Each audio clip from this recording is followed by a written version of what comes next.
Hello and welcome to the Blorecast, your regular serving of aural entertainment with me, James Blore.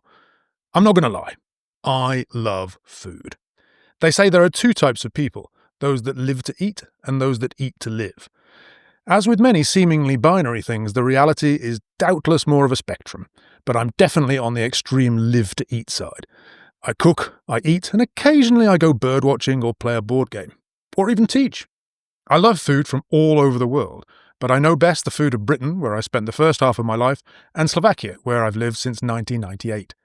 Slovakia has a fantastic selection of traditional foods like bean soup, pork schnitzels, duck with red cabbage, and parenica, that spiral cheese I mentioned last episode.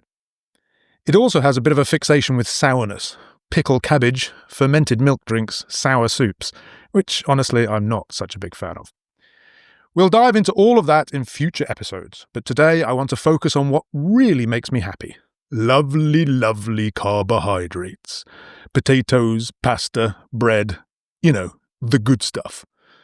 Quick disclaimer, Slovak food does vary from region to region, and I've always lived in the east of the country, so if your experiences differ, I'd love to hear them. Now, without further ado, grab yourself a cup of tea, or coffee, sit back and relax as the world goes slowly mad outside.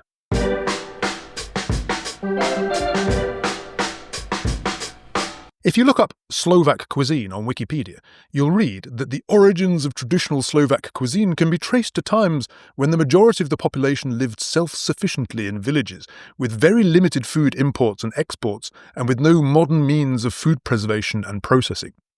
Basically, local foods which would keep without fridges and survive the hot summers and cold winters. This led to a cuisine based largely on wheat, potatoes, milk products, pork, sauerkraut and onion, supplemented with beef, poultry, seasonal fruit and veg, and mushrooms picked from the forest. And I can confirm there is a frankly staggering range of Slovak milk products, lots going on for carnivores and pig fans in particular, and a truly impressive variety of pickled and preserved fruit and vegetables. But the stars of the show for me are the carbs, and Slovakia excels in the starch department. In the times when I left Britain back in the day, pre-packaged sliced bread was everywhere and accounted for more than half of all bread products sold there. This has dropped in recent years, but it's still at about 30%. In Slovakia, though, this type of bread is fairly niche and mostly used for making toasted sandwiches. It's also either very expensive or very dry, or quite possibly both. Slovaks clearly prefer real bread with fewer preservatives, and honestly, I'd have to agree. Yes, it goes stale quickly, but the good stuff is relatively easy to find and delicious when fresh. What could be better than a nice crispy loaf shaped like a giant potato, cut into fluffy brown slices and served for breakfast with frankfurters, mustard and coffee? A quick nod also to the lovely rožky bread rolls I mentioned last time, and the equally delicious kajzerky or Kaiser rolls. My one complaint is the lack of other slightly more exotic bread products. Bagels are sadly rare here, despite their Polish origins, and English muffins, sold locally as tastiest, are hugely outnumbered by their sweet American namesakes. And crumpets? Forget about it. You have to make your own. And then we come to potatoes, zemiaky in Slovak, from zem meaning earth. Personally, I prefer the Eastern dialect word bandurky, which feels a bit like English spuds. Whatever you call them, they're everywhere. Boiled, roast, mashed, and of course in the form of chips, or fries as our American cousins would say. I could count on 2 fingers the number of meals at my in-laws that didn't include potatoes. But the real genius is in what Slovaks make from potatoes. I know of at least 2 kinds of potato pancake. There are zemiakové placky, made from grated raw potato and garlic, served with tatarska omáčka, a kind of turbocharged mayonnaise. And then there are lokše, which are made from cooked potato and flour and traditionally served with the duck and red cabbage I mentioned at the top of the show.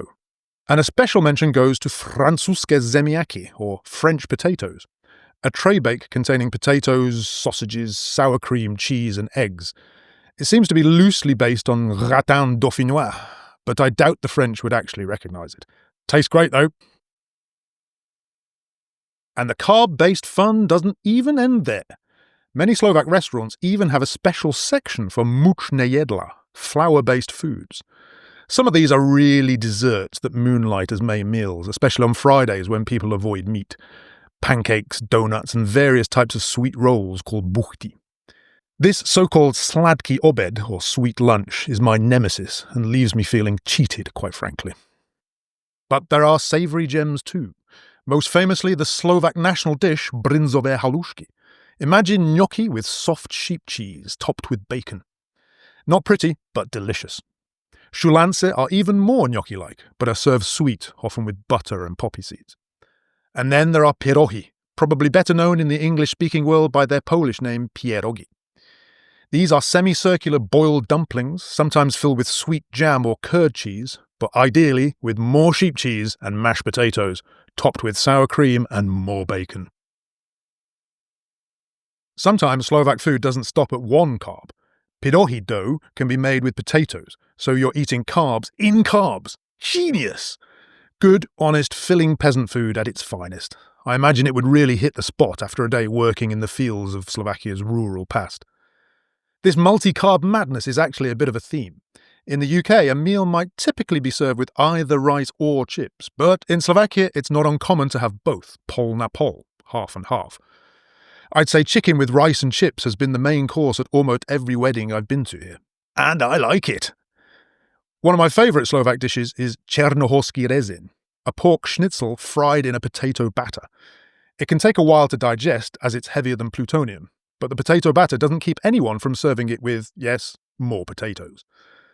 But the ultimate carboniferous meal has to be granatierski pochod, Grenadier's March. Just little squares of pasta mixed with little cubes of potato and onion fried in butter. Or possibly the aforementioned šúľance, already made from 2 carbs, served with breadcrumbs instead of poppy seeds. Carb-tastic! To be fair, the UK has its chip butty, 2 slices of bread surrounding a bunch of greasy chips. And McDonald's best burger is clearly the Swiss King, which has not just a burger, but also a hash brown inside its bun. But I feel that Slovakia really embraces its carbohydrates, owns them, and I love it! And so, it is with a heavy heart that I must report that, in recent times, Slovakia has fallen victim to the global anti-carb conspiracy. Oh, I don't eat rožky in the evening, they say. Bread is the enemy, they say. Keto is neato, they say. Actually, I made that last one up. Then I googled it and found that it's actually a thing. Protein is taking over. Lidl's shelves are groaning with protein bars, protein shakes, protein pizza, protein porridge, even protein bread. All this is fueled by rampant exercise. Perfectly normal people are going to the gym multiple times per week, and half of them have personal trainers. When I were a lad, the only people who had personal trainers were film stars. Well, enough is enough. Brothers and sisters of starch, we must unite and rise up against this tide of protein and fitness. But not too quickly, we don't want to get dizzy. We must unite against the tyranny of the healthy. Carbohydrates forever!